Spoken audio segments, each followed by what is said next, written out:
ಸ್ನೇಹಿತರೆ, ಈ ಬ್ರಹ್ಮಾಂಡವು ಅತ್ಯಂತ ನಿಗೂಢವಾಗಿದೆ. ಈ ಬ್ರಹ್ಮಾಂಡದ ನಿಗೂಢತೆಯನ್ನು ಭೇದಿಸಲು ವಿಜ್ಞಾನಿಗಳು ಗಗನಯಾತ್ರಿಗಳನ್ನು ಅಂತರಿಕ್ಷಕ್ಕೆ ಆಗಾಗ ಕಳುಹಿಸುತ್ತಾ ಇರುತ್ತಾರೆ. 1961ರಿಂದ ಯೂರಿ ಗಗಾರಿನ್ ಬಾಹ್ಯಾಕಾಶವನ್ನು ಪ್ರವೇಶಿಸುವ ಮೂಲಕ ಈ ಅಂತರಿಕ್ಷದ ಪರಂಪರೆಯು ಪ್ರಾರಂಭವಾಯಿತು. ಈ ಅಂತರಿಕ್ಷದಲ್ಲಿ ಗಗನಯಾತ್ರಿಗಳ ಜೀವನವು ತುಂಬ ಸುಲಭವಾಗಿರುವುದಿಲ್ಲ.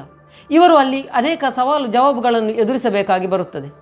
ಅಂತರಿಕ್ಷದಲ್ಲಿ ಗುರುತ್ವಾಕರ್ಷಣ ಶಕ್ತಿ ಇರುವುದೇ ಇಲ್ಲ. ಉಸಿರಾಡಲಿಕ್ಕೆ ಆಮ್ಲಜನಕವಂತೂ ಖಂಡಿತ ಇರುವುದಿಲ್ಲ. ಮತ್ತು ಚಳಿಯಂತೂ ಸಹಿಸಲಿಕ್ಕೆ ಅಸಾಧ್ಯವಾಗಿರುತ್ತದೆ. ಆದ್ದರಿಂದಾಗಿ ಗಗನಯಾತ್ರಿಗಳು ಸ್ಪೆಷಲ್ ಸೂಟ್ನೊಂದಿಗೆ ಬಾಹ್ಯಾಕಾಶವನ್ನು ಪ್ರವೇಶಿಸುತ್ತಾರೆ. ಆದರೆ ಈ ಸ್ಪೆಷಲ್ ಸೂಟ್ ಒಂದೇ ತಮ್ಮ ಎಲ್ಲ ಸಮಸ್ಯೆಗಳಿಗೆ ಉತ್ತರ ಕೊಡುತ್ತದಾ? ಅಂತರಿಕ್ಷದಲ್ಲಿ ಈ ಗಗನಯಾತ್ರಿಗಳ ಜೀವನ ಹೇಗಿರುತ್ತದೆ? ಇದೆಲ್ಲವೂ ನಿಜವಾಗಿ ಒಂದು ವಿಸ್ಮಯಕರ ವಿಷಯವಾಗಿರುತ್ತದೆ. ಈ ಎಲ್ಲ ವಿಷಯಗಳ ಬಗ್ಗೆ ಒಂದು ಚಿಕ್ಕದಾದ ಎಪಿಸೋಡ್ನ ಮೂಲಕ ತಿಳಿಸುತ್ತೇನೆ. ನಮಸ್ಕಾರ ಸ್ನೇಹಿತರೆ, ವಿಸ್ಮಯ ಲೋಕ ಚಾನೆಲ್ಗೆ ಸ್ವಾಗತ.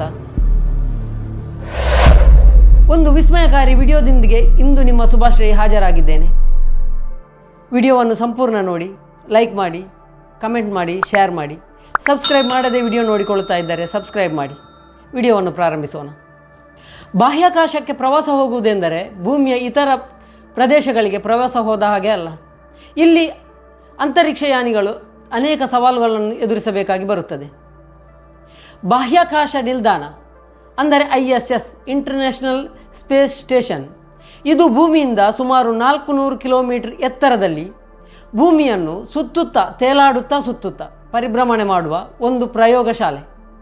ಅಮೆರಿಕವು ಸಾಧಾರಣ $120 ಬಿಲಿಯನ್ ಖರ್ಚು ಮಾಡಿ ಇತರ 16 ದೇಶಗಳೊಂದಿಗೆ ಸೇರಿ ಈ ISS ಅನ್ನು ಸ್ಥಾಪಿಸಿತು. ಭೂಮಿಯಿಂದ ಹೊರಟ ಎಲ್ಲ ಗಗನಯಾತ್ರಿಗಳು ಕೂಡ ಈ ISSನಲ್ಲಿಯೇ ಉಳಿದುಕೊಂಡು ತಮ್ಮ ಅಂತರಿಕ್ಷದ ಎಕ್ಸ್ಪರಿಮೆಂಟ್ಗಳನ್ನು ನಡೆಸುತ್ತಾ ಇರುತ್ತಾರೆ.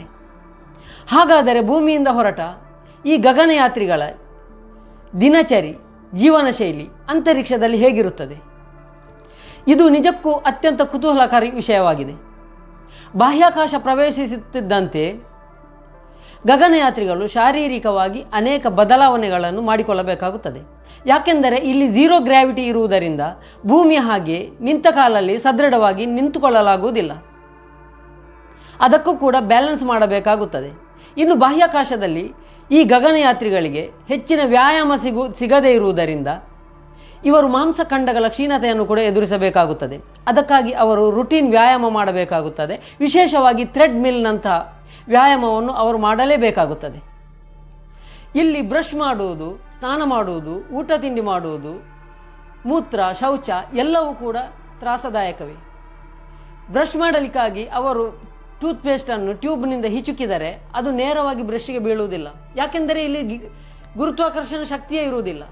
ಹಿಚುಕಿದ ಪೇಸ್ಟ್ ಗಾಳಿಯಲ್ಲಿ ತೇಲಾಡುತ್ತಾ ಇರುತ್ತದೆ. ಅದನ್ನು ಬ್ರಷ್ಗೆ ಅಂಟಿಸಿ ಬಾಯಿ ಮುಚ್ಚಿಕೊಂಡೇ ಹಲ್ಲುಜ್ಜಬೇಕಾಗುತ್ತದೆ.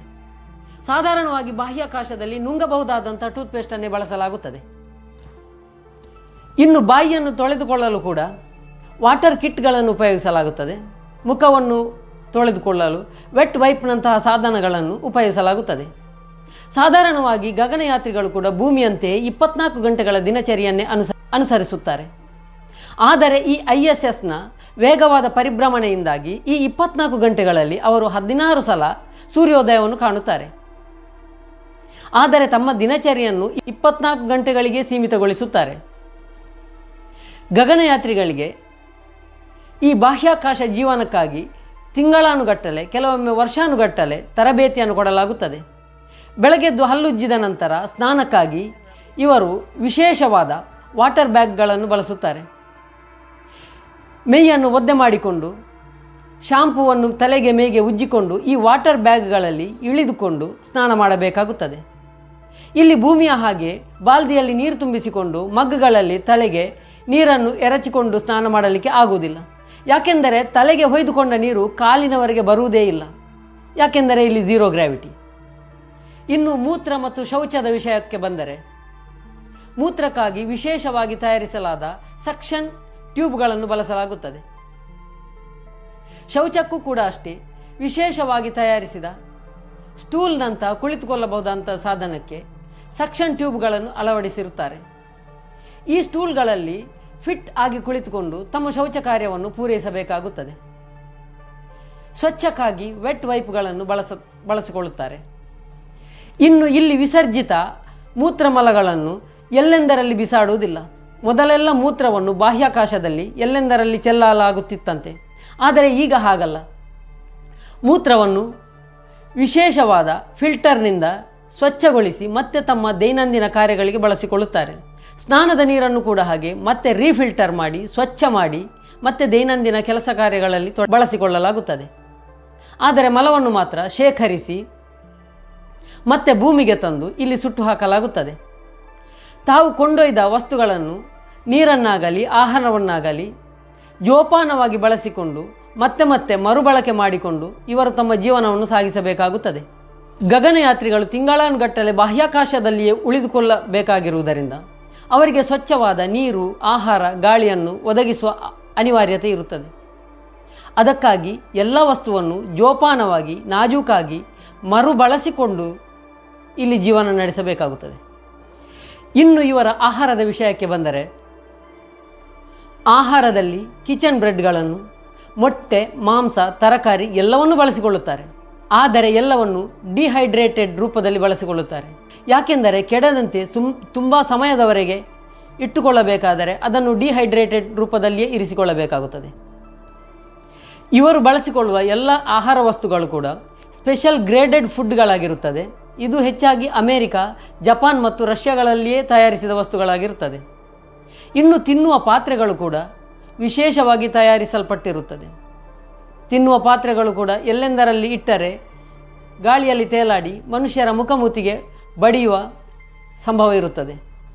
ಹೀಗೆ ತಮ್ಮ ದೈನಂದಿನ ಕಾರ್ಯಚಟುವಟಿಕೆಗಳನ್ನು ಮುಗಿಸಿ ಇವರು ತಮ್ಮ ಕರ್ತವ್ಯಕ್ಕೆ ಹಾಜರಾಗುತ್ತಾರೆ.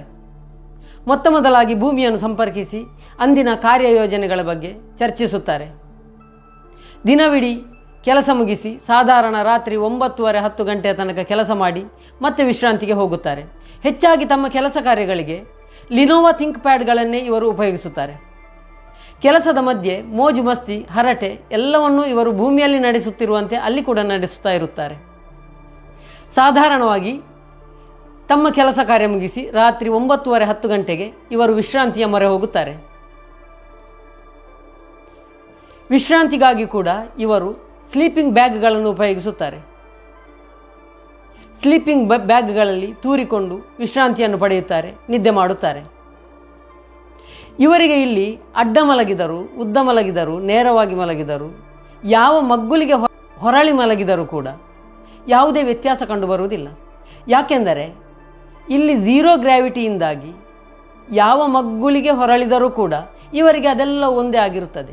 ನೋಡುವವರಿಗೆ ಮಾತ್ರ ಅದು ಬೇರೆ ಬೇರೆ ಕಂಡರೂ ಇವರಿಗೆ ಎಲ್ಲವೂ ಒಂದೇ. ಸ್ನೇಹಿತರೆ, ಅಂತರಿಕ್ಷ ಜೀವನದ ಬಗ್ಗೆ ಒಂದಷ್ಟು ಕುತೂಹಲಕಾರಿ ಮಾಹಿತಿಯನ್ನು ನಿಮ್ಮ ಮುಂದೆ ಇಟ್ಟಿದ್ದೇನೆ. ವಿಡಿಯೋ ನಿಮಗೆ ಇಷ್ಟವಾಗಬಹುದೆಂಬ ನಂಬಿಕೆ ಇದೆ. ಇಷ್ಟವಾದರೆ ಒಂದು ಕಮೆಂಟ್ ಮಾಡಿ, ವಿಡಿಯೋವನ್ನು ಲೈಕ್ ಮಾಡಿ, ಸಬ್ಸ್ಕ್ರೈಬ್ ಮಾಡಿ, ವಿಡಿಯೋವನ್ನು ಶೇರ್ ಮಾಡಿ. ಧನ್ಯವಾದಗಳು.